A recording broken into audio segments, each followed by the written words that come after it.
Hi, Lisa. Alita, are you there?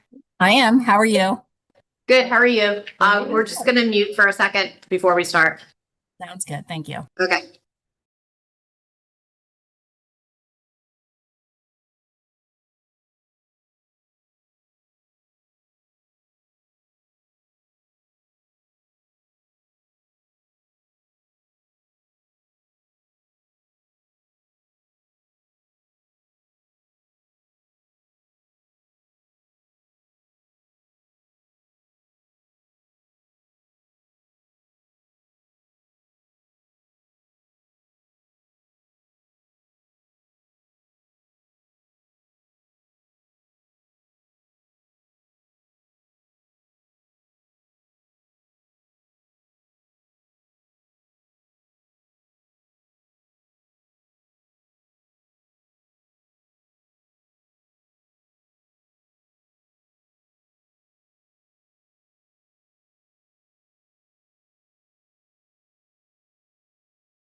You're not gonna sign mine. I will in protest, I will sign it.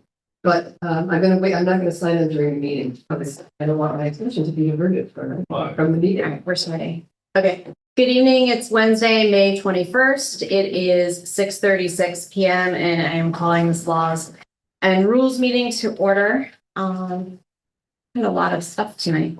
So the first item on the agenda is the Kingston Point Beach Seeker. And we have Julie Noble here, who is the acting project manager on this and here to speak to us about what we're doing.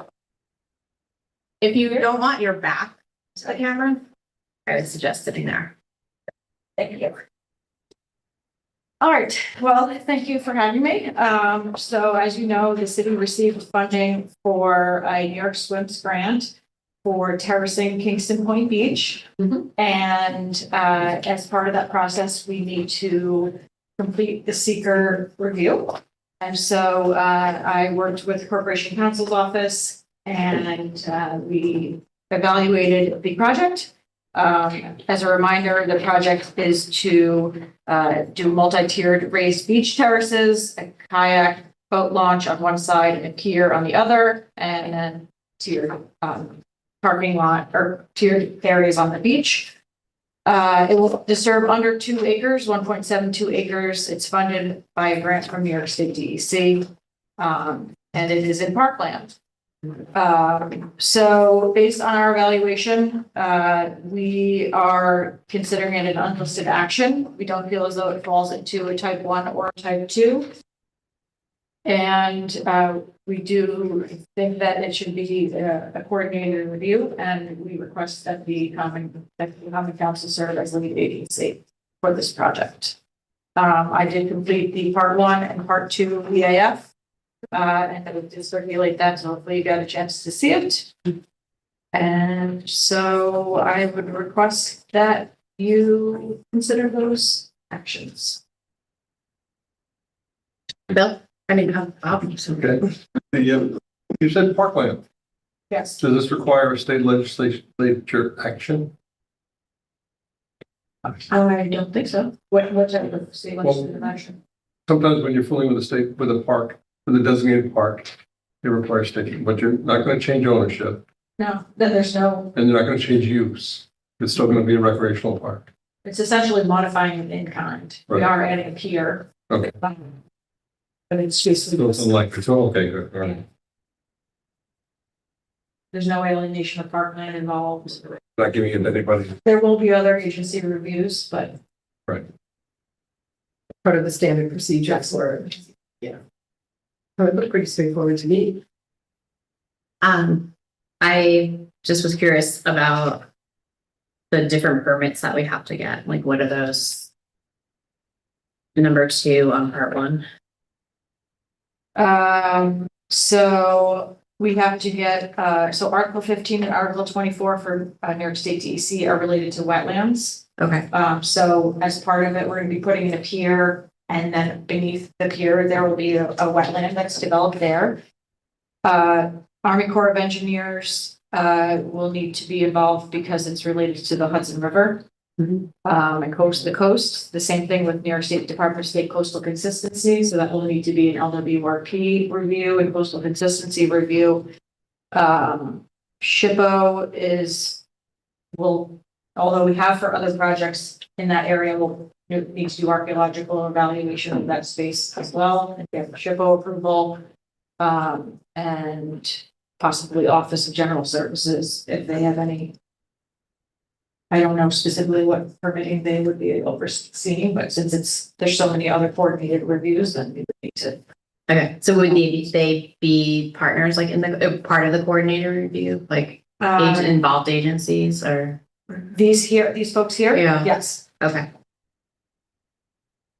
Yeah, so if you guys decide to declare yourself lead agency, you notify them, they have 30 days to say, okay, that's appropriate or not, but then they will, no matter what, be participating and providing feedback based on the documents submitted and any potential impacts that they identify or suggestions that they have to modify it. So they will be involved in the seeker process. Okay. Are there any at-risk or endangered species in this area? Because I've seen eagles. Yeah. So there are some inherent animals and creatures that we have to think about when we're looking at the Hudson River. One of them is the sturgeon, short-nosed sturgeon. Any length of the Hudson River, that would be a concern, so that's automatically default. We might have listed bats. I'm not sure. Let's see.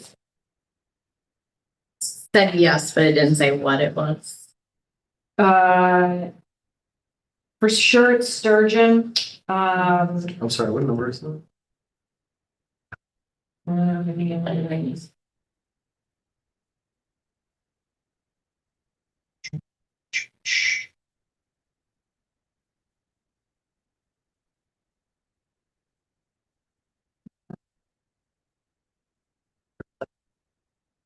Oh, number 15. Yes. I don't know offhand besides Sturgeon, which other ones, but I know that one for Because that sure. would be part of the process of termination. Yes. And that's not something that I need to, that there are known lists, that we would refer to. Michael? Does the terminal have any kind of easements, or that like the pier going into the water main area? I don't know if you use that side, but Not that I'm aware of, that's all our property still. Their property is further over to the east. So everything that we're doing is within the city of Kingston property.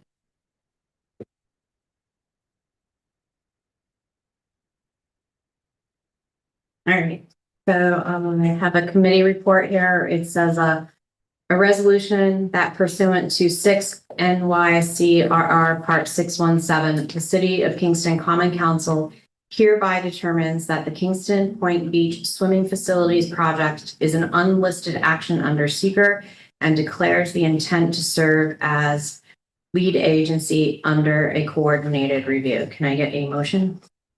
I'll move.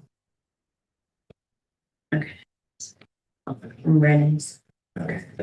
Second, all right, so all right, any discussion?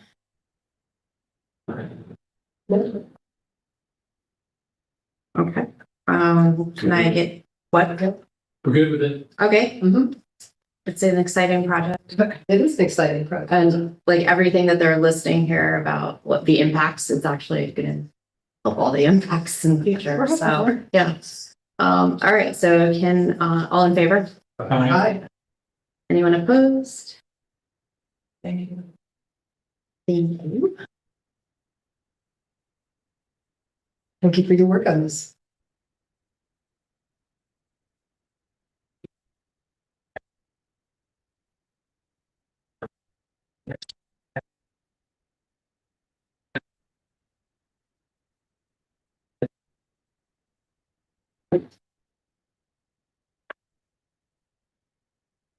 All right, and then going into the second item is the Packaging Reduction Recycling Infrastructure Act. And this is something that's been submitted by the C. Yep.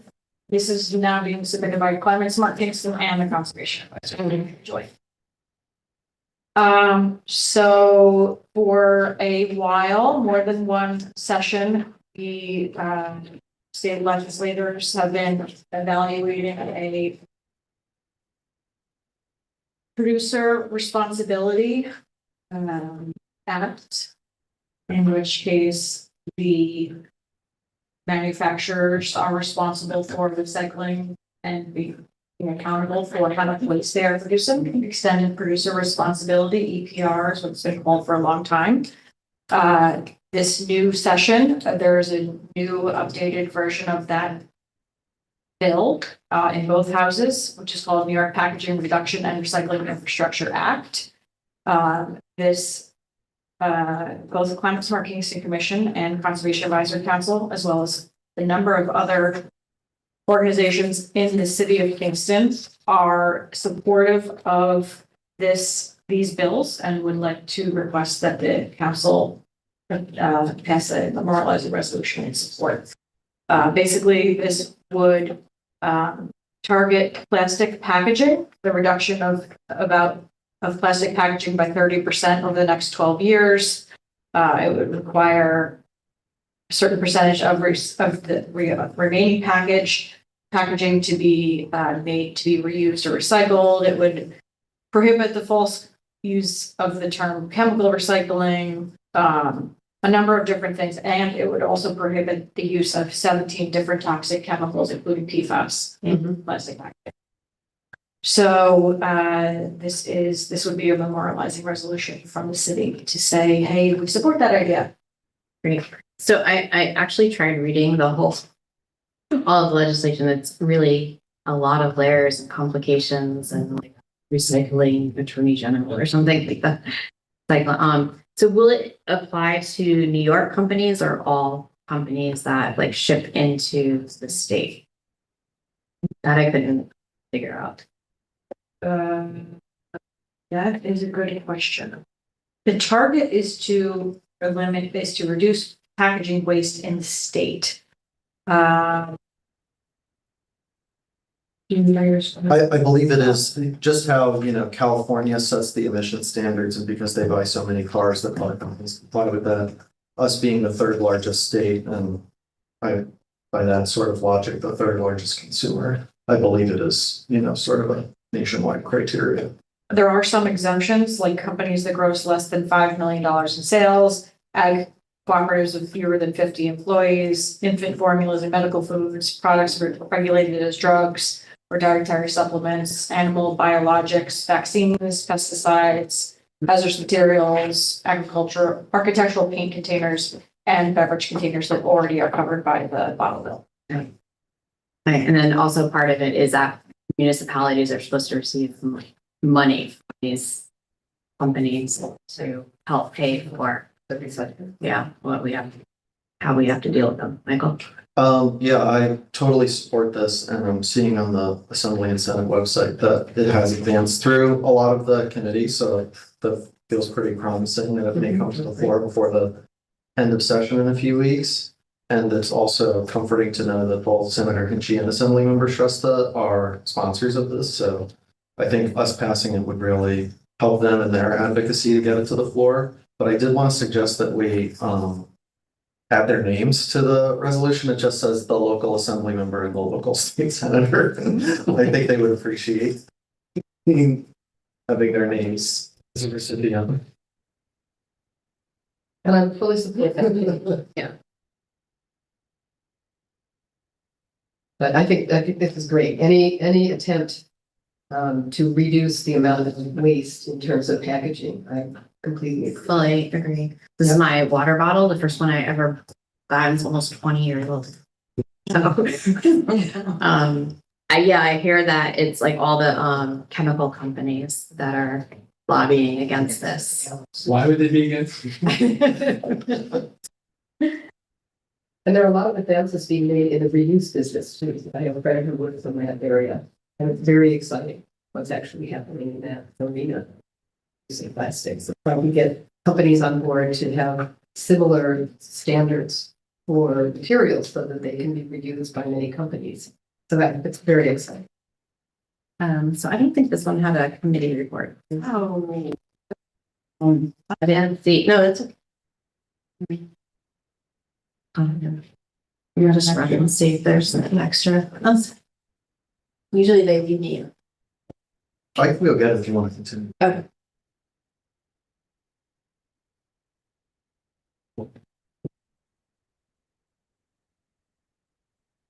Yeah, I saw that it's like left the Senate, like it passed committee, but in Assembly it's not yet. Hopefully, there seems to be a lot of momentum behind it. And certainly, Yes, there should be. It's great, yeah. The great thing to be made. Could it potentially change like the way we do our recycling and single stream or anything? ideally, it will reduce our tonnage. Not that plastic recycling is heavy, but it will certainly reduce the volume of our solid waste. And if the manufacturers shift to products that are then recyclable, then we'll be not only reducing the volume of the waste content, but we'll be increasing the recycling, which is great right now. So, or they'll shift to compostables, and compostables, we're managing that as well. Or at some point shift to reuse so that they're being treated and then put back into service rather than throwing away either. And ideally, it would also drive economics locally. So, more reuse facilities, more refilleries. Yes, it would be great.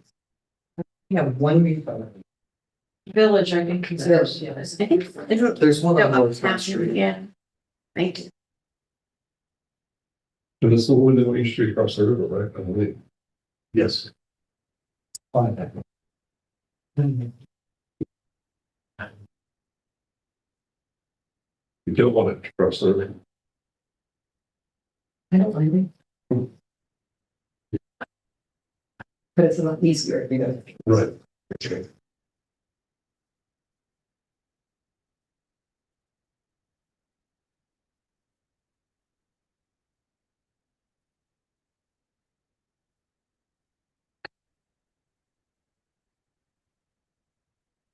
I'm gonna change the Assembly and Senate to read. So is it actually, so their names, Michelle? Yes.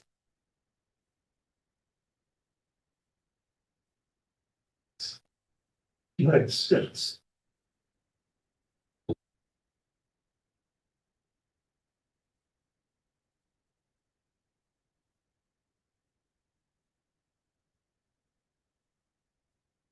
Okay, so a resolution in support of the Packaging Reduction and Recycling Infrastructure Act, Senate Bill 1464, and Assembly Bill 1749. Can I get a motion?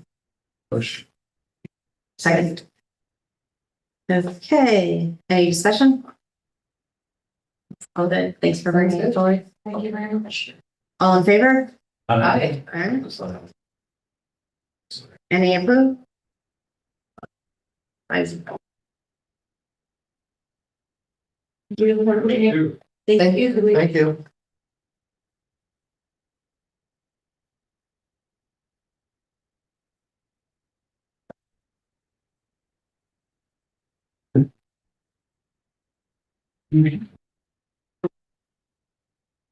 Part time thing? Does he get a free one? You got there, Adam. I'm here. Hi. Oh, great. Hi, Martin. First. The Oz is here. All right, so moving on to item number 3 is edits to the form-based code. And we have Bartek here too. Hi, everyone. These were, just as a reminder, these were edits that were first proposed by the zoning working group. And, really the intent of these changes was to amend a few inconsistencies in the code that was passed in 2023, better organize existing information, and amend a few aspects of the code that were largely overlooked while the code was being drafted. So the Common Council has already, under Resolution 54 of 2025, referred the proposed amendments to the Kingston Planning Board, the Historic Landmarks Preservation Commission, and the Ulster County Planning Board, and also set a public hearing.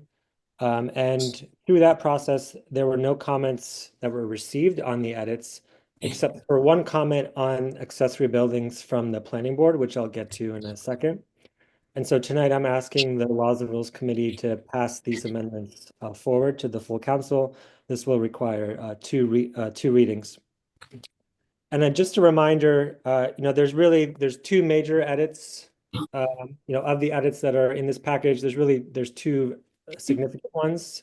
I'm just going to call out quickly again. So first is the parkland fee. So under these amendments, instead of requiring the planning board to formulate a finding of a need of parkland, which involves the Parks and Rec Commission, we suggest to simplify the process by just saying that applicable site plans have to pay the recreation fee. And this would really improve the efficiency of the approvals process and give greater clarity to planning applicants for how much of a fee they would be responsible for from the beginning. They can therefore, include it in their pro forma or any other development, costs that they're tracking. And I do want to just clarify that under the amended language, affordable units are excluded from the rec fee calculation. However, it's only those units that are permanently affordable, which is how the affordability requirements currently work in the zoning code. And the second major change is changing the first floor height requirements for new construction. And so we're just bringing these requirements down for most transit districts. And this is based on feedback received that the existing first floor height requirements are tough to reach and expensive and not fitting in the context for most of the city. So I mentioned that there was one edit that we received from the planning board, and this has to do with accessory buildings. And one of the edits that's included in this package relates to a new table we're including that summarizes setbacks for new accessory buildings. However, the planning board pointed out that since we're doing this, we should clarify something. So currently under the form-based code, accessory buildings do not necessarily have to be located on the side or to the rear of principal buildings. So let's say you happen to have a very large front yard. It's possible you could put an accessory dwelling unit in that front yard, rather to the rear or to the side.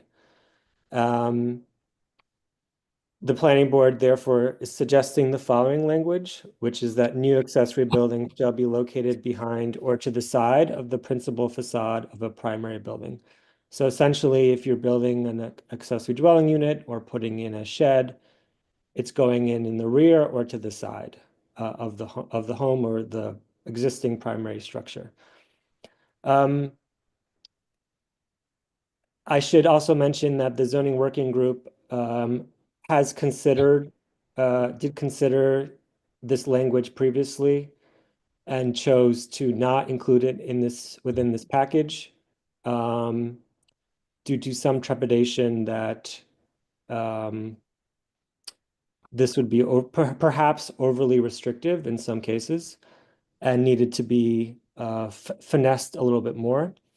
And the other detail I should mention is that Dover Cole this did study this specific issue during the drafting process and chose to leave it as it's currently is.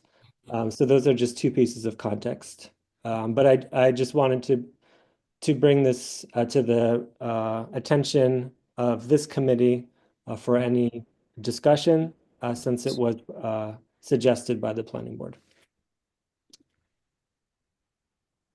That's all I have for my opening remarks, if you will. Okay.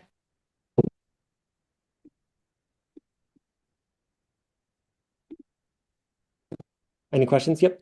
Oh, I have a question. It's just referring to what you just discussed about the accessory buildings.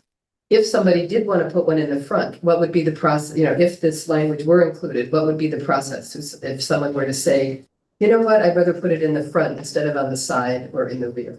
They would need to get a waiver and go before the planning board. Is that? Yeah, in this case, it would be a variance. So they would need to go before the Zoning Board of Appeals. Zoning board, okay. In order to be able to do that. Are there any setback requirements for the ADUs? So they, I mean, yeah, there are in the zoning code, there's called, we have a build to zone. And so that's the kind of the area in the front where you can build. So there are some setback requirements for the front. It just depends on which zoning district you're in. But you can imagine all over Kingston, right? You have streets where the buildings were, a lot of the structures were maybe built in the 1800s or early 1900s. And so they're towards the front of the yard, and there's a pretty continuous street wall towards the street. But then there's always the odd man out, if you will, right? That maybe was built in the 50s or 60s and it's set back considerably from the road. And so there would, in theory, be some space in that front yard to put an accessory building. The other example, of course, is Albany Avenue, right? Where all those homes have pretty large setbacks. And where there's, in theory, space. And that also is not a historic district, right? So it wouldn't have to go through any kind of landmarks review.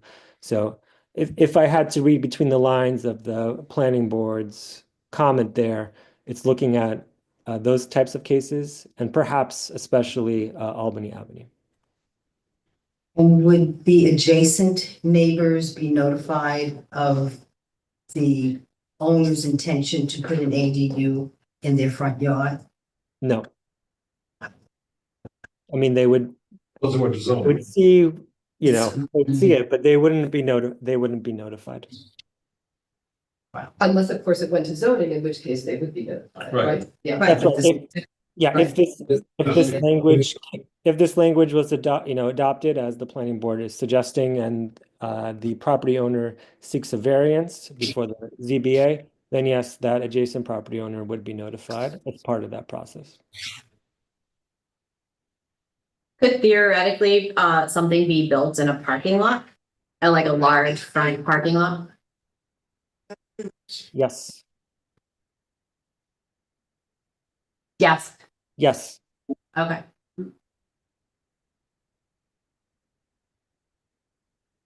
Because it seems to me that putting an ADU, in somebody's front yard or in the parking, somewhere in the front would really alter the face of the neighborhood, and that neighbors should be notified that something is going in rather than just Right. having something built there, which would make me inclined to say that this amendment suggested by the planning board is one that I can support. Yeah. But they get the variance, and they would notify when they apply for the variance. Well, exactly. So that's why I'm thinking, Assuming they get them. if they get the variance, but that would Well, mean, no, you would get notified if you're in front of the ZBA. Right. Yeah, but the issue is that if you don't adopt it, then no variance is required. It's by right. It's yeah, by right. right, so that's Hey, why. it's that's why- Right now, by right, so nobody gets noticed. I think that's where saying if you put the language that the planning board is suggesting, then they would need the variance if they wanted the front yard, and then there would be notification to surrounding property owners. Thank you. All right, that sounds reasonable to It sounds me. reasonable to me. You look like you're. Yeah, I'm a little confused about, it's almost like a double negative. So, okay, so if I'm understanding this, if we were to approve or in concept agree with this siting of ADUs in the front yard, then what would happen? Well, That's the way it It's is. already. that's the way it is now. That's the way it is right now. That's why it's set. Oh, okay. That's So what I people have don't permission to understand. do whatever they want. Right, okay, so I would be in favor of changing that, so then it would have to be a variance issue. I think, I added those two pieces of context, and, I don't have a clear recommendation, if you will, for what we should do, right? Because on the one hand, I do know that Dover Cole looked at this issue and chose to keep it as is. And, the intent of the code is to promote, right, infill housing, accessory dwelling units, and we should not be too restrictive in that, right? On the other hand, I can also see how if someone decided to put an accessory dwelling unit in their front yard, right, it doesn't always go with the intent of the code either, necessarily. So that's just my other 2 cents there. The one thing is, it doesn't look like that is before you. What he was explaining on there is why they did not include that in the proposed changes. So what's before you are his proposed changes, but what you guys are discussing now is not included in this. So maybe that's something that you guys can have further discussion on later on, and maybe figure out a way in future meetings that you guys can address your concerns while also not limiting the spaces in which additional housing can be built. So that's just my suggestion, rather than not going forward with these changes, going forward with these changes and then considering what the planning board had recommended at a future date. And what would be the proper protocol for bringing up the suggested, for following up on what the planning board recommended? So one possibility is that this is something that the zoning working group is actively thinking about. And so the Common Council could wait to hear from them on a future recommendation for how to address this issue. Or any council member could introduce an amendment to address this issue with language, that they see is fitting for this issue. On this existing proposal. On the one that we're not looking at tonight, but on what we just discussed. The one, we could ask for an amendment on the one for tonight. Can we do that? To include it? Can we ask for an amendment to include this? Well, what we're doing tonight is amending And amend and change it, but have you guys, because I know there's some conflicting, I guess it's an option that you have. But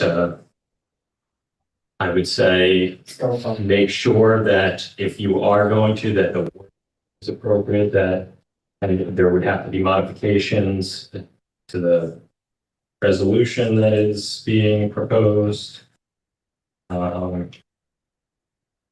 And as I said, it sounds like there are two different concerns. There's the concern as to, the flow in the neighborhood and making sure that, things that don't look appropriate aren't being built.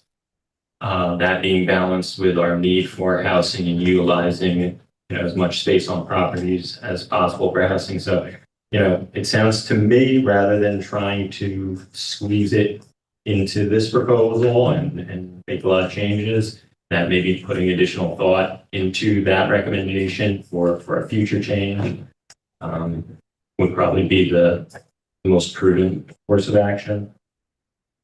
That's my 2 cents. I agree. I think that's a much more substantial issue than these rest of these. Yeah, I like. Michael?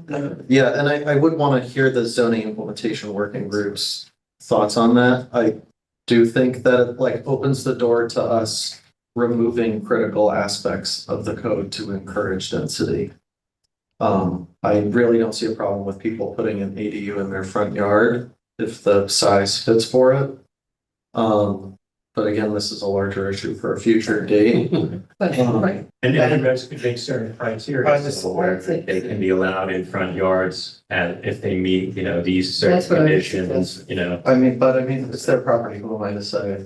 Well, on the other hand, there's an impact on, on neighbors, and what if somebody has a huge backyard, they want to keep the backyard, open. I mean, I think themselves. front yards are kind of useless. They just have your flowers and your bushes. Well, except that if that's where your driveway is, and there's an ADU that all of a sudden is in front, that's going to impact your visibility to the street. Fair enough. So that's why I was asking about setbacks. But Bartek, I was curious if any ADUs in the city have been constructed at all in a front yard, that this is an issue. So there has, there has not been an issue with this. It seems extremely hypothetical and kind of unlikely, and there's probably very few properties in the city where this would even be. Well, that's not true. That depends on the setback. Right. That's being required. Yep. I think Albany Avenue being a Albany Avenue perfect is a good example, yeah. Of one street. well, there's No, there's several, but that's just ward. third ward, like those big front yards, rolling, But like a full story apartment buildings. Yeah. the miniplex. So, That said, I have a tendency to agree with you that we should hear what the group is thinking about before we act. Yeah. yes, I would agree with that, and also what kind of criteria would we want to include with that if there were a criteria? Right. I think it's great. But I do want to just sort of say on the record that I do think this could open the door to undoing a lot of the work that the zoning, that our new form-based code does to allow greater density. I just think could start us down a path that we don't intend to go down. I don't know if I agree with that, because we're not saying they can't be built. I think it's just, if it can be built in the back, why would it be in the front? But I'm saying even more sort of theoretically, we created the zoning code. I wasn't on the council at the time, but the zoning code was changed to encourage greater density, to encourage more walkability, to get rid of sort of the redlining things like parking minimums and for us to just sort of start pulling that back because I just think it's opening a can of worms that I'm not willing to open. And that's, again, these are great reasons for why further discussion. Why I don't want to ask. And not including in changes that are here before you guys today. That seems fine. Okay. Okay. Yeah, because I'd actually like to hear why they included it in the first place and why it came up, so. All right, so, I have Any- another question. okay, go ahead. So, Bartek, on the section about off-street parking standards. Yep. And I see where, the number of spaces has been deleted. But it said basically that it should conform to the right-of-way accessibility guidelines and conform with ADA standards. What are the ADA standards for parking? When it comes to off-street parking? There's a certain, I think there's probably a considerable number of standards regarding the design of off-street parking spaces. But I think the specific one you're probably referring to is the ratio of handicap spaces to the number of regular spaces. I believe I want to say it's 8 for every 18 spaces, you need 1 handicap spaces or accessible space, something like that. Yeah, you had emailed us after Yeah. I asked that question, Yeah. so, Right, I thought, I'm just reading Yeah. what the response like, there had to was. be at least one. It But- depends but- on the Yeah. number of non-accessible spaces provided. I can pull up because you. Yeah, I'm you are- looking.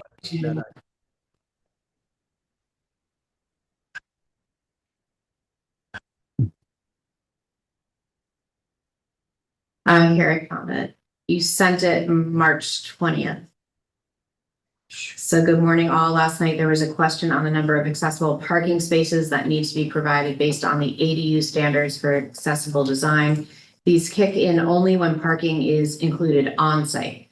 See below, thus, for example, if 3 parking spaces are included, 1 accessible parking space is needed. So, This is that chart. yeah, okay, great. Thanks, Michelle. You're welcome.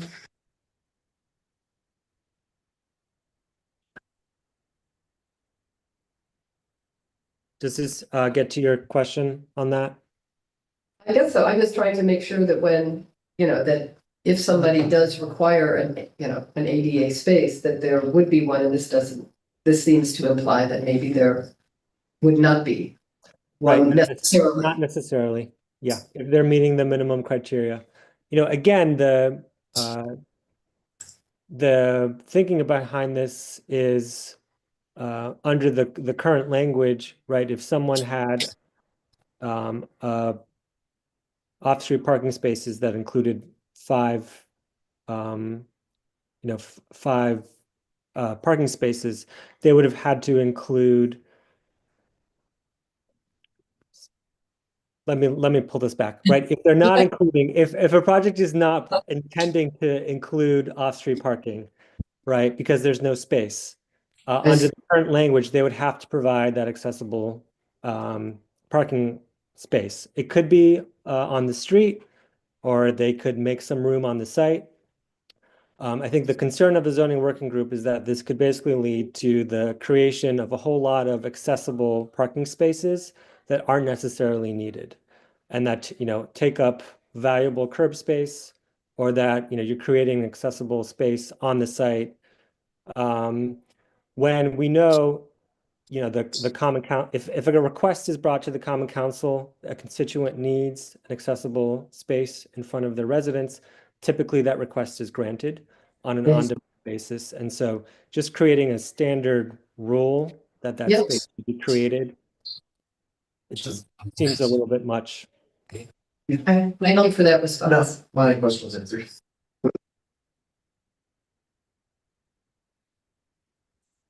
Thank you, Bartek. Thank you.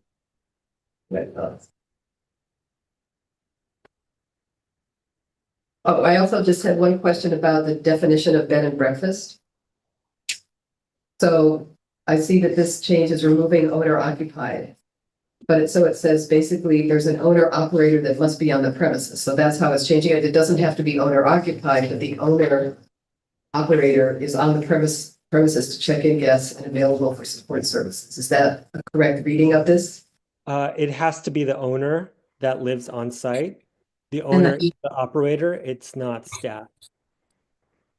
So the, Oh, I see. So you've added owner occupied. Sorry, I missed that. Yes. so the owner Okay, could live in the yep. ADU on the front yard. Thank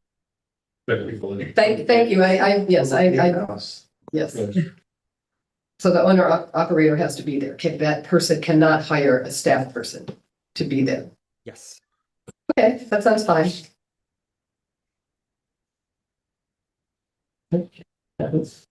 Anyone else? That was all for me.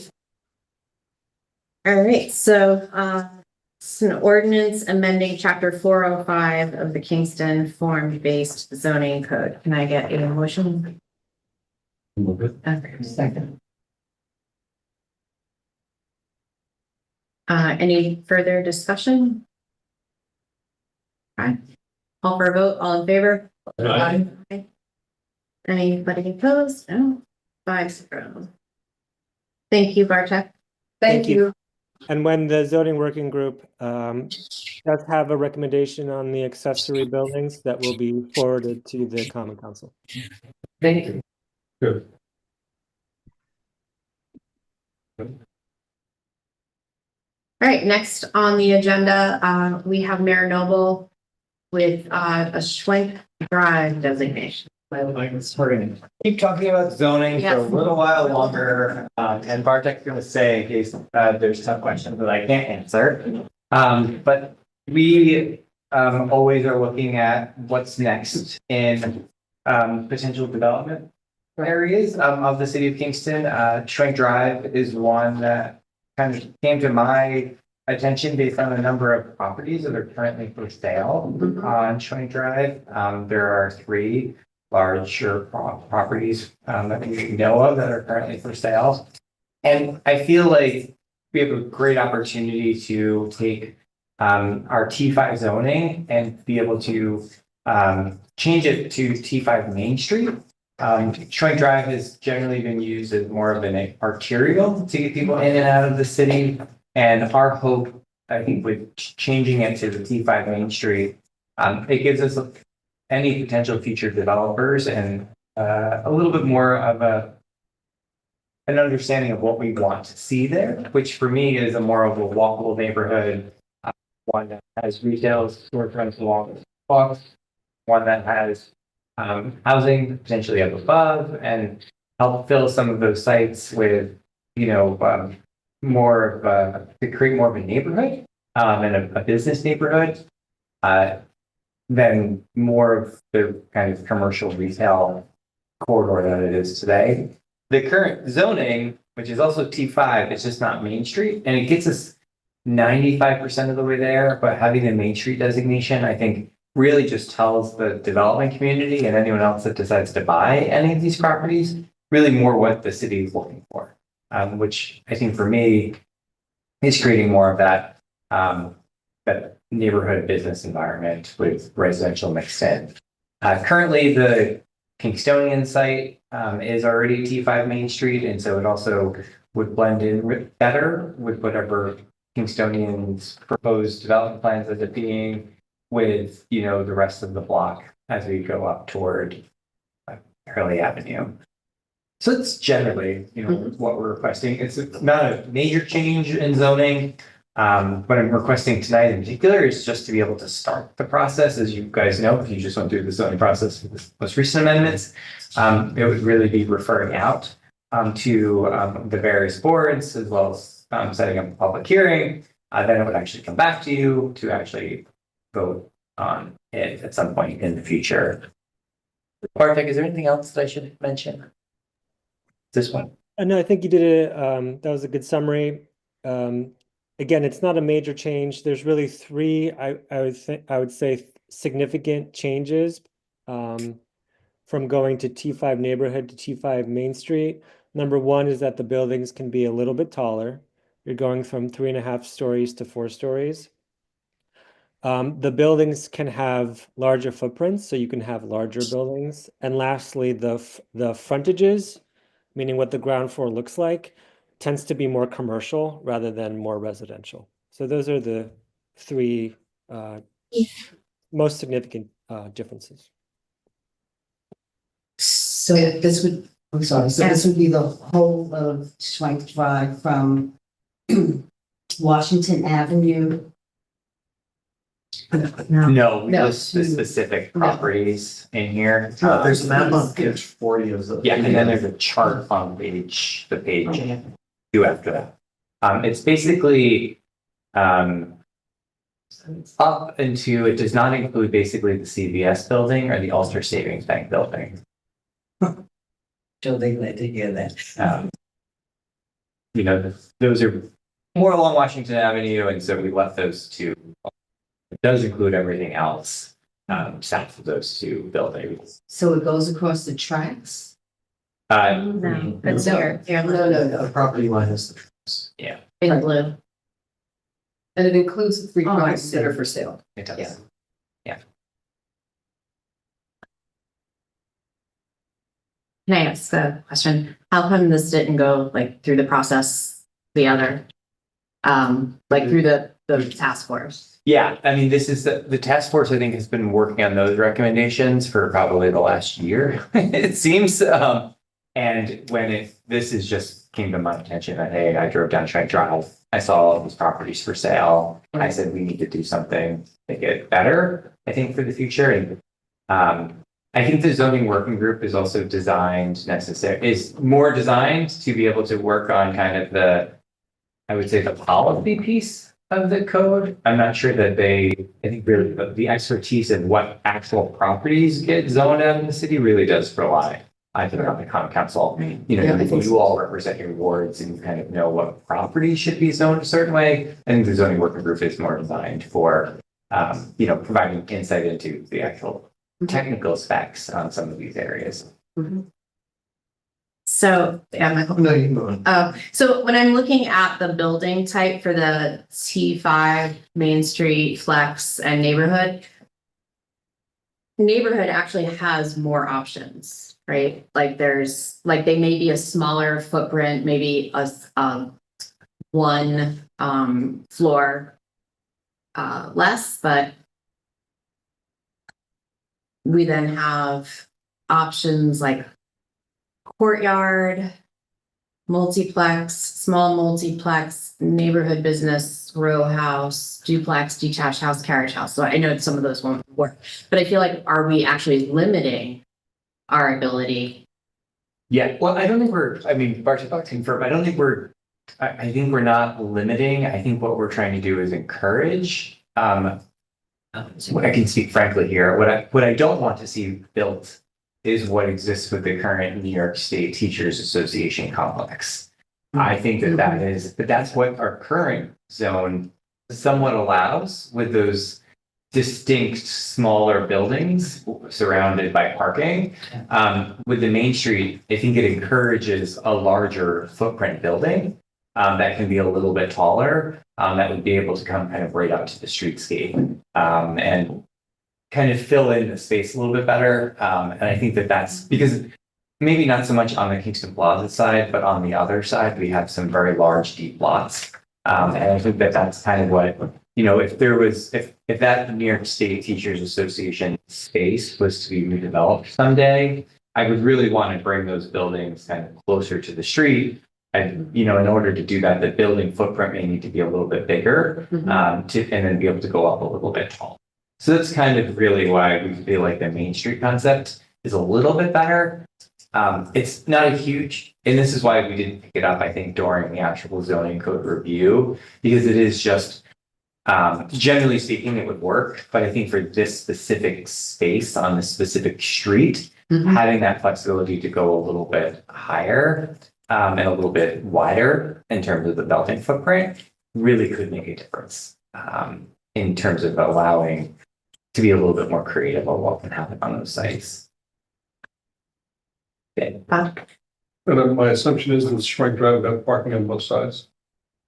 I think that as we look at for a future streetscape on Schwank Drive, you know, we really made some conceptual designs, which include and included shrinking some of the street. We in the traffic analysis that we did, and we have that design. We just don't have the money to build it. Right. You know, we do believe that we may need a couple of lanes of traffic closer to the Kingston Plaza intersection because there is a lot of turning movements during the holiday shopping season. And so we did factor that into the design. So Schwenk Drive, as it currently is designed as basically a 4-lane highway. In the new plans that we have designed, or preliminary design, it is 4 lanes basically at the intersection that then merges down to 1, goes around a roundabout, well, 2, I guess, 1 on each direction. It goes around a roundabout, gets to Frog Alley, goes around another roundabout, goes off 1 lane in each, and then as it gets closer to Hurley, it goes back. It's a turning lane. So there's not a whole lot of room for on-street.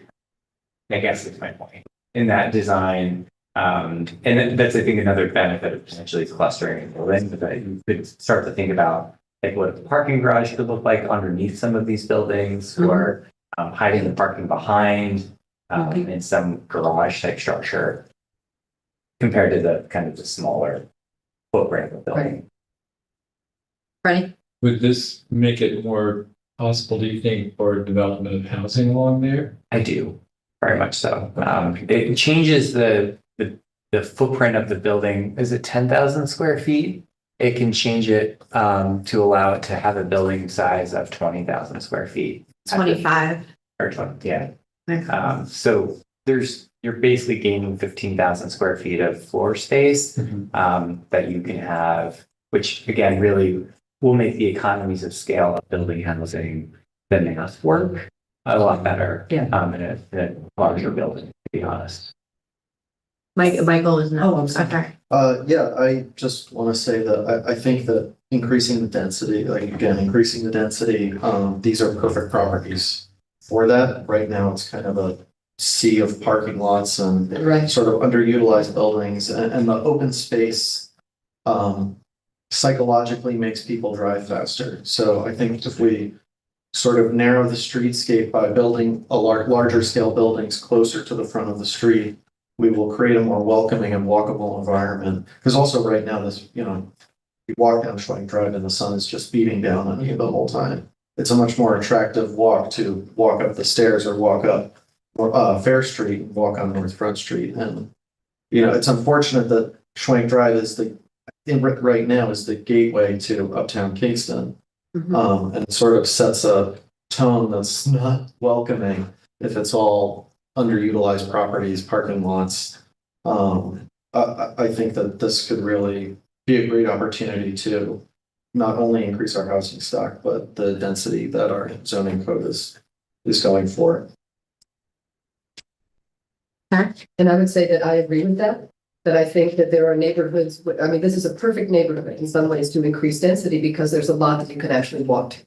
It is a walkable neighborhood, it is a commercial neighborhood too, and to have residential and commercial mix in that neighborhood, I think, and to have, and I don't think, as you said, it's increasing it substantially, but definitely it's increasing it in terms of options for people coming in and what they could do, and I think it would increase housing also. So yes, I would support this. Taking this to the next step, whatever that next step would be. I guess I'm just a little curious because you had mentioned at the beginning that the reason that you started conceptualizing this is because there were some houses for sale. Yeah. But you've gotten to the point where you had a design or conceptual design For the street. for the street. Yeah, we have, as part of our DRI project, we've designed the streets, Okay. not the Oh, properties. okay, got it. No, I think it's a great idea, actually. Michael? I can't necessarily share my screen, but actually I did it a while ago I highlighted everywhere in Uptown Kingston that's made for storing vehicles. And There's a lot of yellow. it's a lot on Schwank Drive, and it's just not. It's increasing the temperature of the city because it's all blacktop. It's promoting fossil fuel burning cars. It's promoting roadside accidents. I think that this is a really great opportunity to right the sort of wrong of car culture. Yeah, it's sprawl. It's sprawl. It is. It's anti-sprawl legislation. Actually, I like that. highlight the rundown savings. Right. Yeah, we're talking about them in the stuff. Right, and there's sidewalks and it's walkable and that makes it a perfect place to have more density. I would agree. Let's go for it. Does anybody have any further questions? Before I read the resolution. So like basically what we're doing tonight is the only action we're taking is sending the referral to the planning boards and the HLPC. And then, saying that we're going to set a public hearing just like we did with the process on the agenda before. Mhm. Okay. Okay. All right, so I'm going to read the resolution. A resolution of the Common Council of the City of Kingston, New York, referring a request to rezone properties along Schwank Drive to T5 Main Street to the City of Kingston Planning Board, Ulster County Planning Board, and the Historic Landmarks Preservation Commission, and setting a public hearing schedule. Can I get a motion, please? Ready? Second. There. Okay. Any further discussion? Great. Let's build it. All in favor? Anyone opposed? Great.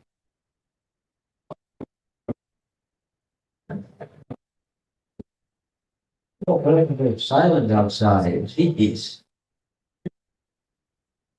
We did visit. Yeah, they're always busy. Yeah, Good idea, huh? it's a very good. She did a very common. Session. Where, What is this? Amazing. County sort of following footsteps. Get your act together. yeah. I think we're, Mayor Noble is going to now, after Bob takes the call. All right, so it's probably, it's not the most important issue in the city, but it is one that has come up a couple of times, and we have, we're trying to work through a process of being able to help create a more clear, expeditious process to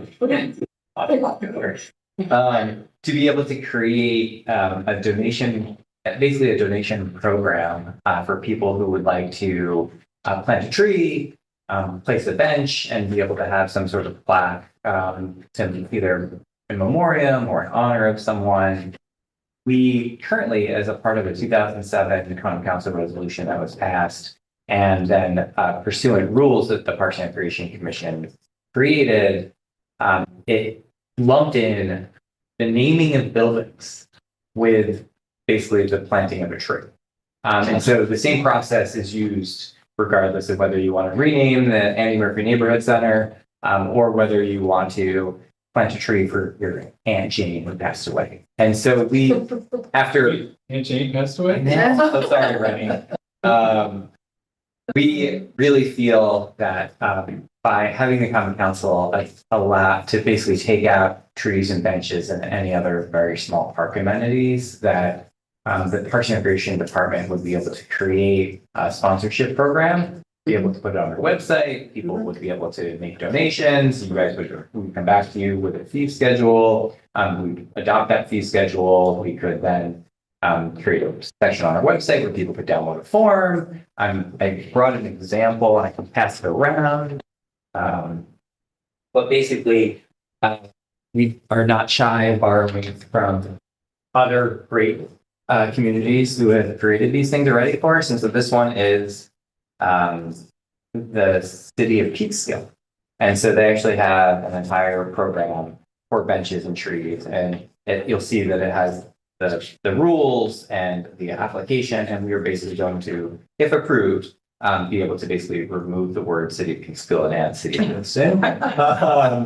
And we, of course, need to make sure that the tree list that is on there matches our tree list and things like that. So that is the general concept, is to be able to amend that resolution, which would then allow the Parks and Recreation Department to create this. I did bring a committee report with your name. Oh, okay, I just started writing. Yeah, I did. I forgot to That's tell okay. it and,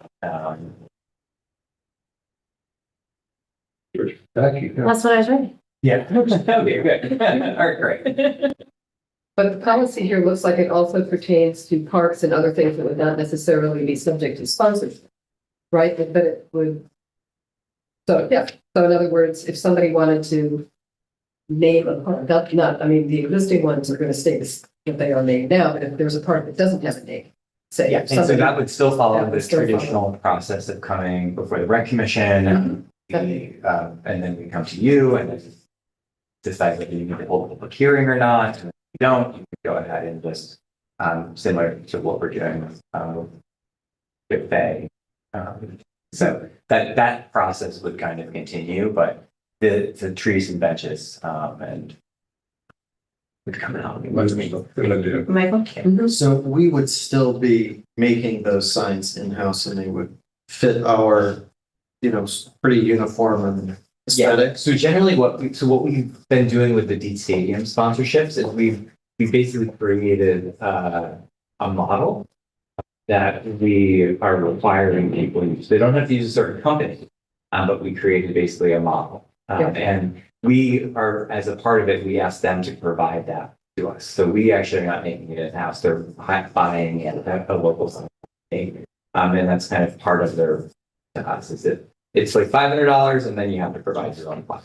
But the plaque needs to meet our specs, which we've been provided. So that everything stays nice and uniform. Our sign shop unfortunately doesn't have the capabilities to do these more formal professional. We're really good at stop signs and road signs and but we don't have like the cutting tools to be able to do like laser etching or some of these other engraving techniques. So, yeah.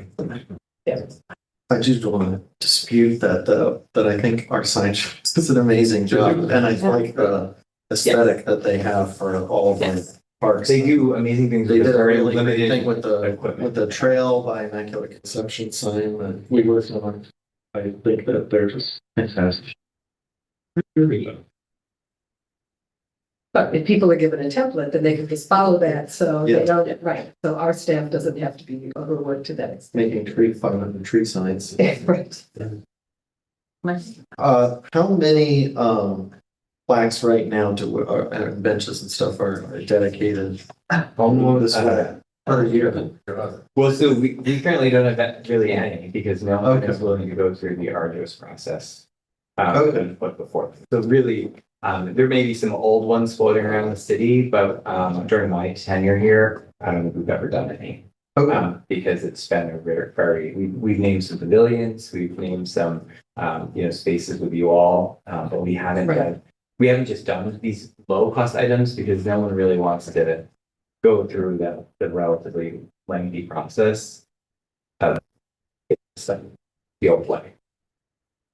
Yeah, and I mean, it's not city property, it's school district property, but there was really nice bench that was just dedicated to the two young men that we lost in a car accident last year. So up by the field house. Yeah, so we think that those types of, Yeah. and what Peekskill also does, which, I mean, again, it's kind of getting into the weeds, but it's a 10-year commitment. And so after 10 years, you can either renew and pay another fee, or it comes down and somebody else can go back up. And so it does keep also them fresh. It keeps them looking nice. It keeps things from, because Deteriorating. if not, you're like in 60 years from now, you're like, and we have limited parks, limited space, and so it gives the people an opportunity to also, I like that. have that. And they came up with all these great rules, which, we already so. So the city of Kingston is a tree city. Yeah. Right.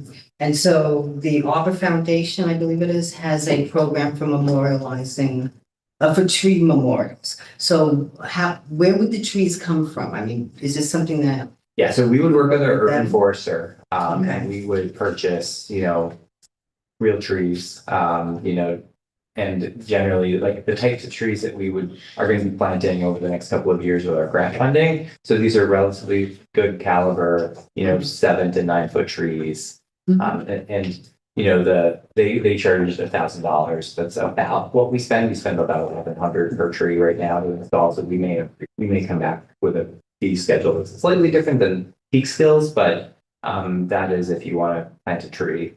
We do need to make sure that they're in good quality and that they're going to survive. It's mostly native. Yeah, Yeah. Oh, okay. yeah, and that's the ones we'll No, have. but I'm wondering if Thankfully, so the way we would envision source this it working through. is also like parks would manage the benches and those types of amenities, and our urban forester would manage like the tree part of this. So as it can be a joint application, but depending on what it is, it will go to one group or the other.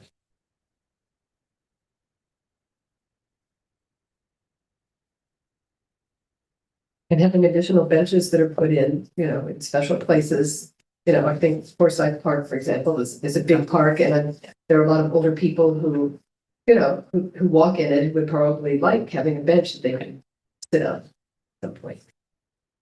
And have it be named for someone who frequently walked the park in the past would probably be a really lovely thing. And this is great that we don't have to write it ourselves, that somebody else already wrote it. Yeah. We can borrow. Michael? Now, would this only apply to sort of the more city parks, or would this also sort of the more wild second growth spaces like we just purchased with Scenic Hudson? That Yeah. might, like these plaques could sort of interfere with the idea of being out in Yeah, the woods. right. So I think it would be, it's in places that Parks and Recreation, determines as an appropriate place for a venture. Okay. So, there may be an overlook and a new trail that we build in one of these new more Yeah. areas and that could then be named someday. But we really want to take out of the equation. I want a bench here for my loved one. It's really Kingston Parks and Recreation is going to have this program.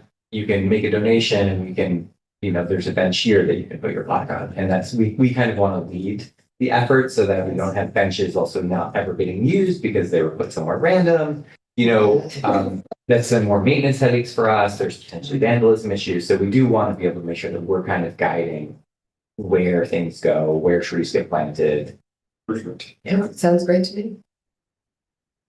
All right, I'm gonna read the resolution if everyone's on questions. So resolution amending Resolution 200 of 2007 to remove memoriam items such as park benches, trees, and park amenity signs, and allow Parks and Recreation to develop rules and regulations pursuant to a tree and bench donation program as attached. Can I get a motion? Second. Any discussion? All right, call for a vote. All in favor? Aye. Anyone opposed? No. Passes. Thank you. I'm so sorry. Thank you all so much. Thank There you go. Pete. Yeah. You want your seat better? Oh, let's be getting more moment. All right. Faster and faster all the time. That's true. Next on the agenda, item number 6, memorializing resolution for Social Security Offices, Alderman Tierney. Hello, everybody. This is a resolution. I can move into the present to the chair. All to first. So this is a resolution highlighting the importance of Social Security to our constituents, and the purpose and the importance of physical offices mostly. This comes after a series of conversations I've had with some of our neighbors who work in the Poughkeepsie Social Security office or previously worked in the Kingston office. And so this what came to me at the request of the Association of Federal Employees to do this as one of the larger cities in Congressman Ryan's district. And Pat has been such a huge champion of saving the Poughkeepsie office as well as trying to reopen an office in Ulster County, because with the Poughkeepsie office closing, that means that anybody trying to get an actual human being would have to go to either Middletown or Hudson, which I think Hudson is even on reduced hours now. And that's just we have no direct, Ulster County has no direct bus service to, Middletown. You would have to switch buses, I believe, 3 or 4 times. Which is it's an hour car ride, but that could be a 4-hour bus ride, just one way. So this, it's just talking about how, we need to the federal government needs to prioritize Social Security, keeping physical offices open, and I did throw in Rio Ulster County office, Yes. which did used to be. Yeah, we Schwank. On the links.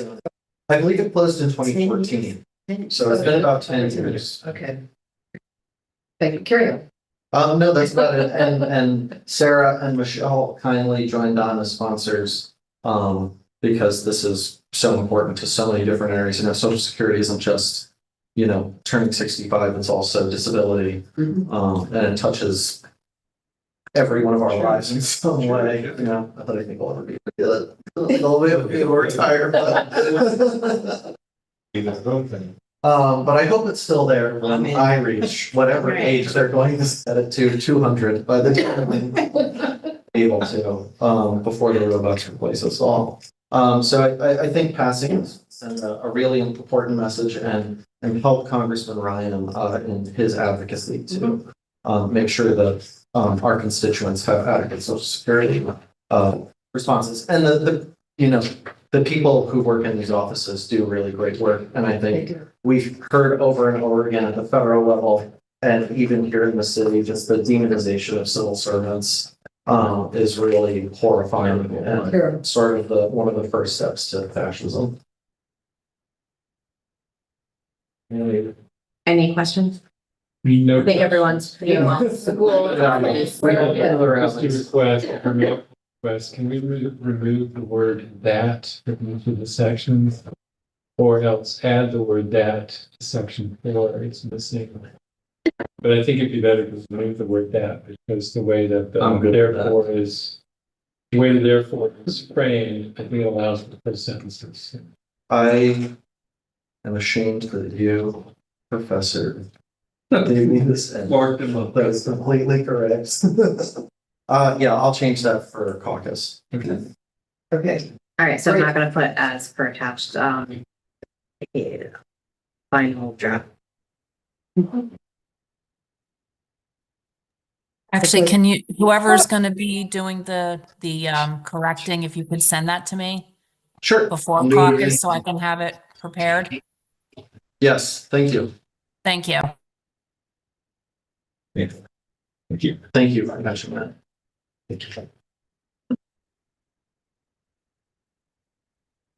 Do we want to, I know that he doesn't represent Kingston, but, Congressman, Riley, Does Riley? Sure. What, is he on there? no, but I'm wondering if we should. I only included it because Riley doesn't, or I Did not, excluded him, because he doesn't represent Kingston, but I think that's totally fine. it's so close, so. And he likely has other constituents who would prefer to see an office in Ulster closer for them. Yeah, this has been, even having the Poughkeepsie office already, like, I work and families that are going to get, Right. trying to get disability for their kids. And Is his full name Joshua or is it? I can find that. All right, can I, so it's the resolution of the Common Council of the City of Kingston, New York to save neighborhood social security offices, Medicare and Medicaid, final draft forthcoming. Can I get a motion? Okay. All right, any discussion? Thank you all. Thank you for bringing Thank you. this. All right, all in favor? Aye. Any opposed? No.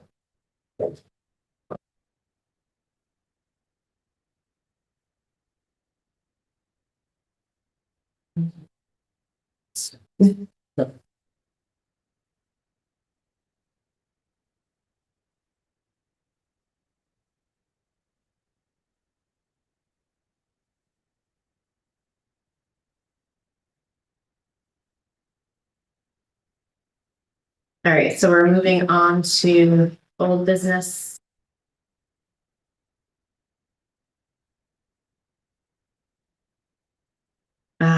Food trucks. Is Jeannie online or? Yes. Hello, Oh, everyone.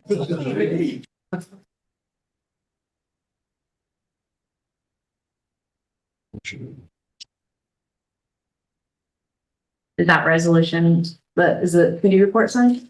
Oh, Oh, sorry. Thanks.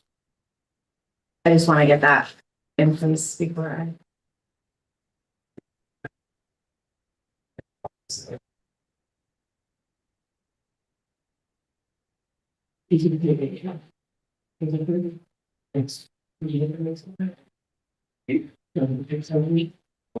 Oh, you didn't do it? No, I just didn't remember. Yeah, he was. All right, so I believe all of us have been now seen this draft, which would update chapter 318 peddling and soliciting to include some definitions regarding food trucks and implement some specific rules around them. So.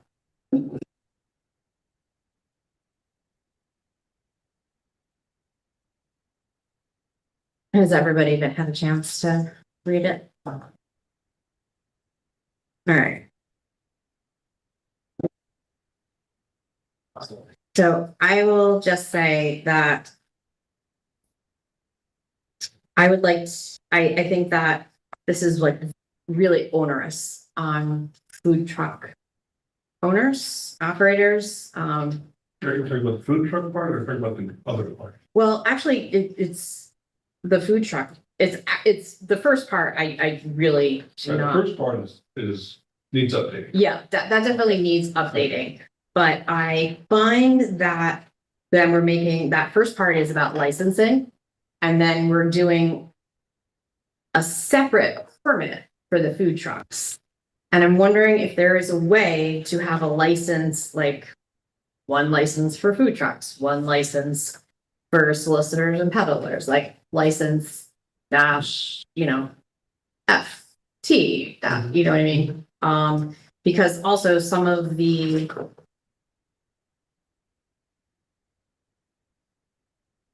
finding what we're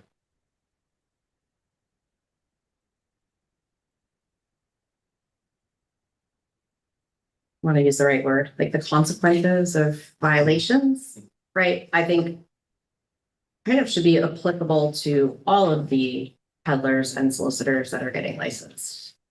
Because it's sort of the same situation. It can't, whatever they're doing can't be enforced either. That is the, sorry. Yeah. In my opinion, food trucks are different. Uh-huh. Somebody who's coming around selling store windows, it's a peddler, and it's, I think that there should be, comfortable having different rules for food trucks that are a little more stringent, I guess, instead of the, guy selling whatever they're selling door to door, for example. It's not a lot of door-to-door sales. We can sell. I bet a couple of doors, but anyway. Michael. Yeah, so under the, I agree that I think that this is kind of onerous. I think, but my question first is under the requirements section, section 4, no food truck shall remain parked upon any public street in the city of Kingston between the hours of 10 p.m. and 6 a.m. Do we have that requirement for other commercial vehicles? We have size of it. Oh, yeah. It's like the parked on public streets.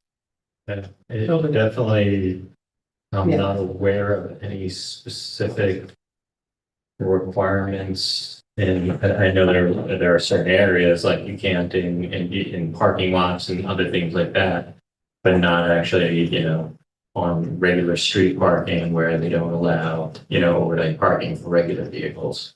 Yeah, okay, so it seems like we're particularly targeting this one class of vehicle operators. So I can leave my dump truck on the street all day? No, I mean, there Yeah, are there some are- regulations that say, like, if they're of a certain size, they have a certain number of axles or weight, and if Right. they are unsafe, like if kids can climb on them, or, you know, what I mean, things like that, they are unsafe in commercial vehicles Yes. that should not be on the street at night. That's right. But I don't think that even, but like a landscaping trailer can be. Well, no, I think it's only if it's attached to a car. Because it can be moved. I don't know. There, I mean, I don't, I'm not remembering exactly, but I know that there is a prohibition against commercial vehicles on residential streets. Too, But this says any street. but it says any street. Is your concern the vehicle solely or the activity as well? Well, this is even after hours, so this would be, because again, that's I have a further point again about the hours of operations.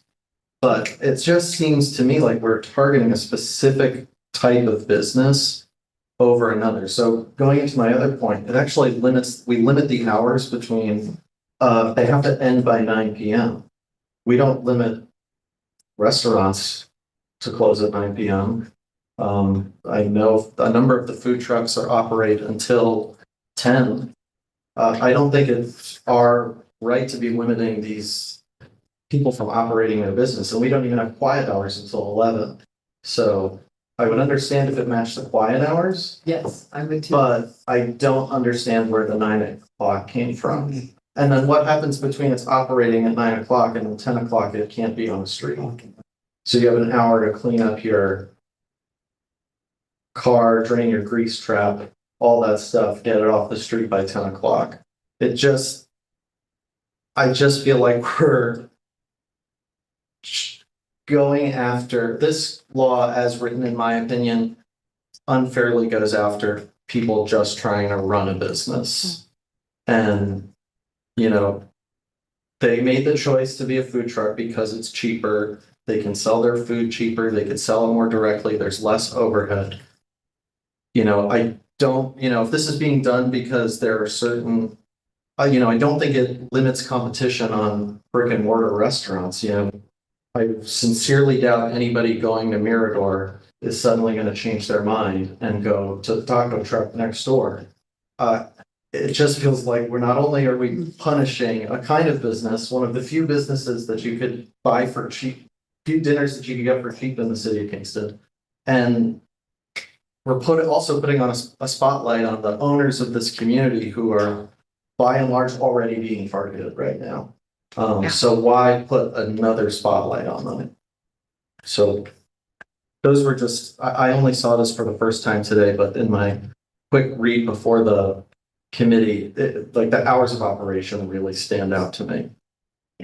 I find that there's like so many limitations about even on where they can park on the street or not being near. That's like near a building entrance, 200 feet from another restaurant. It almost feels like you don't know actually where they would park, if there is anywhere left to park. I don't know. I feel that food trucks are like an entrepreneurial vehicle and a way for many people that are marginalized can create and start a business, and it feels anti-business to me. And it's for a city that is supposed to be welcoming and diverse and inclusive, we're like basically, it feels like targeting some marginalized cultures. And food is an essential element of cultural identity, and these food trucks are based where people live and that purchase from these trucks and make their living. So Yeah, we said before we left that we're about to receive a letter from the Downtown Business The Association. Rhonda Business Rhonda Association. Association about the food truck. And we don't have it, I don't have it yet. I'm curious to see what their opinion is. Bill. So, but what concerns me is really this, I agree with you about the hours. We should look at the hours, but I think the key aspects that Jeannie brought up originally, why she introduced it, had to do with safety. It had to do with, where they're parked, where they're actually blocking and interfering with people, pedestrians, and I think that's really important. So I think that needs to stay here. And also just in terms of waste disposal and things like that, which has nothing to do with the hours, but I think those kinds of things are important in terms of public health and safety. So those are the things that I value in this. But as far as I'm open to changing hours, to make it seem, to fit in. In terms of activity in the city. And I agree with you. I think that the permitting requirements It's to, are, true cares if they're married, for example. right, like the first part, yeah. There's stuff in there that is archaic. Yeah, I've gotten complaints, like, to get a license, the language, right? If you read it, you have to be fingerprinted. It costs $90 to be fingerprinted. You have to be fingerprinted every year. It said that if it's like more than one owner, everybody needs to be fingerprinted. I looked up, a lot of other cities, they don't do this. They just do background checks, like the equivalent of what a landlord would do. And it's much cheaper. I just feel like just because you don't have a brick and mortar business, you're treating someone like a criminal, like right off the bat. Well, and to that point, you would have to provide whether or not the applicant has ever been convicted of a felony, misdemeanor, or violation of any municipal. Parking, but it's parking or like it's a parking ticket. There was like some language about if they've had. Yeah, and it's extreme. Yeah, it's old. It's old school. It's old. it is Yeah, it's just old, old. and it is counter the intent of the owner having very often, I guess what I want to say is that very often, this is a means of employment, this is an entrepreneurial exercise by people that can't get other kinds of jobs. And because of criminal records, Right. or because, they had some problems. And so to require that they go to the police and present all of this information, I don't know that is where we need to be. Yeah, that's been in here. That's Yeah. really old. Yeah. And then to add another, and they have to Yes. pay a fee. So if you're a food truck, right, then if we're to pass then a separate permit, you're paying another fee. I think all of this needs to be. Yeah, I think there's a way to like marry it a little Yes. better. Merge it. Yes, Michael. So another issue I found, under permitted locations, food trucks shall only be permitted to be located on private property or on public property, ground, streets, and rights of way as designated by resolution of the common council. I don't think that, again, if Yeah. somebody wants to have, if I'm owning a business and I have a parking lot and I want to rent out part of my parking lot to a food truck, I believe that I should have the right to do that without needing 5 of us here to say it's okay. I believe that they can do that. Yeah, they can, they just need a specified in the permit application. But it's, That they're gonna operate it on this particular parcel private but section D says, D1 says, of what, I'm looking at Article, what? our statute, whatever symbol that is, 319-19 requirements. D, permitted locations, 1. There's further down, it's operation on private property. that, what you're referring to? I'm referring to permitted locations, which is 1, 2, 3, 4, 5, 6 paragraphs above.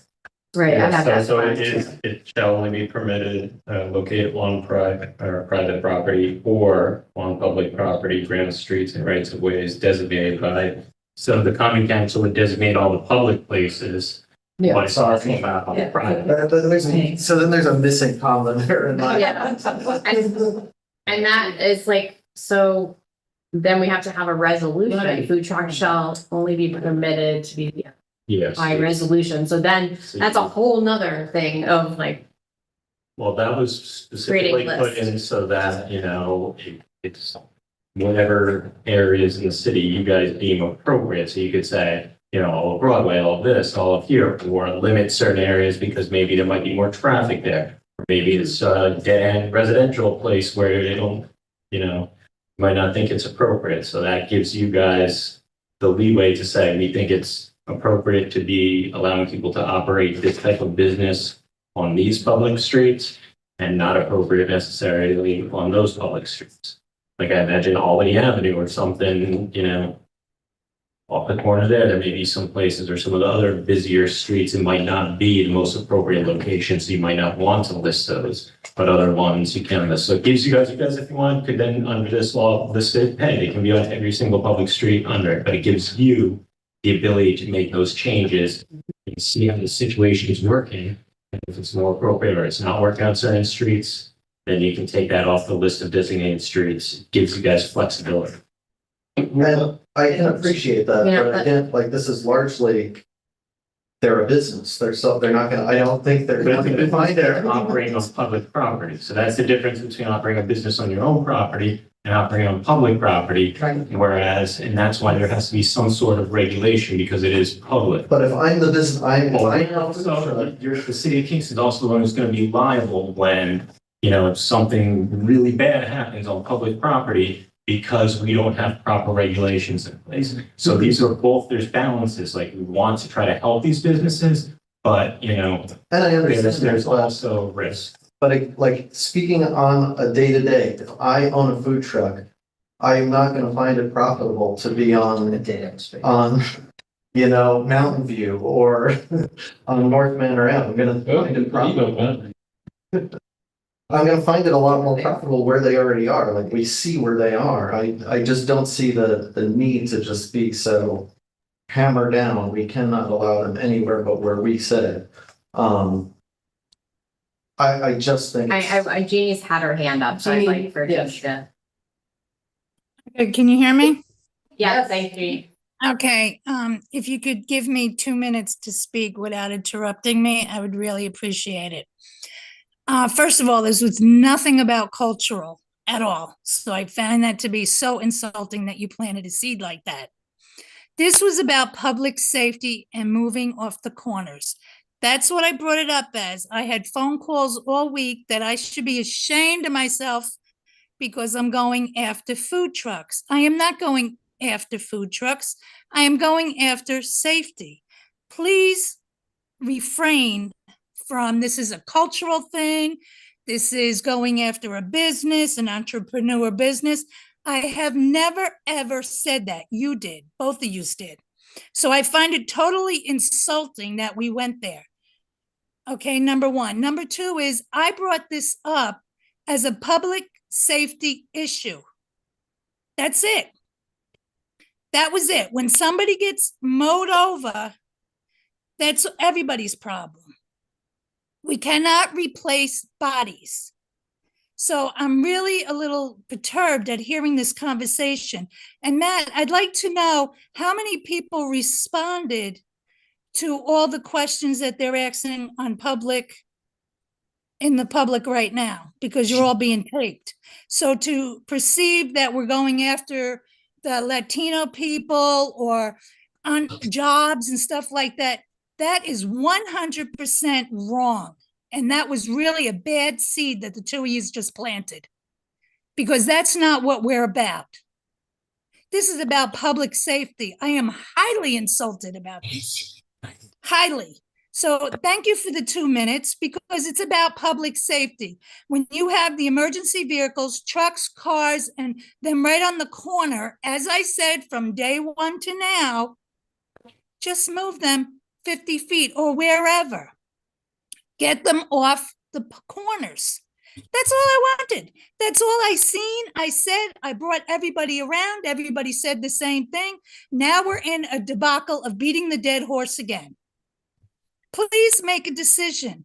And if somebody gets hurt, that's your decision. I brought it up. I want public safety. I'm on the public safety ban. I see a problem. I need it addressed. If they don't want to move their trucks off the street, 5 tickets, they lose their permit. That's what I've said from day one. That's what I'm saying today. Now you can continue with your dead horse. Jeannie, what you just said about safety, I agree with you, but it has, and I'm not saying you did this, I'm just saying it's expanded into a lot of regulations and proximity bans. So it's How many people asked questions from what you sent out from last month? Did everybody ask you questions or bring these up to you? None of these issues have been brought up until tonight. Okay, thank you. There we go. because we need to sit as a group and discuss this in public. It's never been deliberated that direct, like we need to speak about it. Right, but he asked at the end of his, if anyone has any questions or concerns, to write to him. And he would have answered them. I agree with a lot of the stuff, some of the stuff that you are saying about it needs, the form needs to be changed about the owners and the finger. Yes, that's common sense stuff. And yes, I agree with that. But did anyone write back to Matt? Because I know I did. And that's all pre-existing, that was not. Right. So those are things, So yeah. I think it So to sounds say all like these people things want to make publicly. comprehensive changes to this entire chapter. Yes. So it sounds like It's two different. between now and whenever the next meeting, we can schedule a meeting with people in our office, and you guys can email any proposed changes and really try to put this together in a package that addresses everyone's concerns, and most particularly the concern why I was brought here, which is the safety. Exactly. Yeah, a safety Yeah. concern to me is much different than a proximity ban. So that's why. Then how did you go into the race? I couldn't follow that, I I didn't want say to, anything this is about brought this. up, that people are going after people. This is nonsense. That's what this is. Michael. Yeah, I was the one who brought that up, and I think that your intention in the food truck law was good, and I agree with that. It needs to be further from the corner. This has grown and grown and grown. This is much more longer than all of this. This is I understand that, pages. I understand that, but where did you read in any of that about someone's culture and going Because- after the working person that's an entrepreneur? Where did you read that? Because I didn't see that. That's your imagination. That's your opinion of dysfunctional thinking. Because nowhere in that paper or anywhere did it say anything about anybody's cultural background or anybody's job title, or even any of us going after any of the food trucks, when I love the food trucks. I've said it a million times. And you planted a seed into people's minds now that this is what is, and it's a terrible thing you said. And you need to apologize for that. I'm not, because. No, I know, you don't, because you don't apologize, Michael. Okay, point of To order. play the race card, Please. card was terrible. It was awful. Yeah, laugh. So I think that this is. Privilege. Privilege. I think that this, again, I don't think it was your intention to do this, but I think there are unintended consequences of making of this, as it's proposed right now, being so arduous to damage the businesses. Like, I think that this. Move could put- 50 feet is not going to damage a business. But To move, but I Jean, understand does- that, and I said that needs to be tweaked. But you had a month to send questions to him. Then you plant a seed of cultural indifference, and that to me was such an insulting thing to say to All the right. public. All right, Jeannie. So I think that what Matt just said, that we put our list of concerns together and That send would it. also, let's make it comprehensive, so it's addressing some of the outdated, it looks like this was first approved Yeah. in 1984. Yes. So let's address some of those changes as well, so that when we have something next for you to consider, that all issues have been, weighed and addressed and can be better discussed. All right. Yes, sir. Matt, should we send any comments that we have directly to you? Yeah, you definitely can't be including everyone. We don't want to violate open meetings laws, but send it to one of the attorneys in our office. Okay.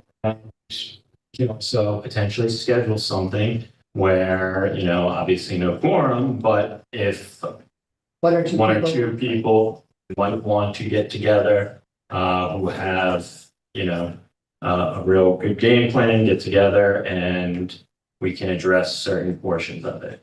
And, hopefully have something that satisfies them. So would it make sense to sort of bifurcate two issues? One being the language that exists, for the first time I'm reading it, the laws and everything that guides, the permitting process. The license. And I really think that we do need to update that because I think that's the language that that I find offensive. Some of the instructions are intrinsically against entrepreneurs that tend to go to these or gravitate to this kind of business. And so that's a separate issue from your safety concern, which I think everybody agrees with, that there needs to be certain modifications. So maybe if we could look at what Jeannie had originally presented and adopt that in terms of the distance from the streets, and then look at some point in the near future, going over the language as it exists in this section of the law. Yeah, I have some examples too from like other cities and the way their language is, you know. And if you could send that. Yeah. To us, that would be great too, just points of it. Yeah, and just taking away the fingerprinting and. Yeah, that'd be great.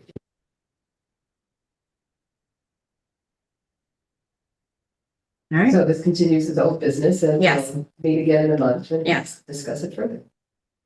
Okay. Okay. And I think it would be good to hear from the business districts. Yeah. For the. I don't know what they have to say in the roll letter. From the business owners or the business district? Yeah, but I don't know what, I don't know what it says yet, but we'll see. Right. From Rhonda? Rhonda. So that's what he said. That's I what haven't he seen said. it. Okay. But he got it. Right. Early, third. Okay. Okay. All right. So that concludes our meeting. It is 8:19. Can I get a motion? Motion adjourned. Adjourn? All in favor? Aye. Thank you. Thanks, everyone. Good night. Good night.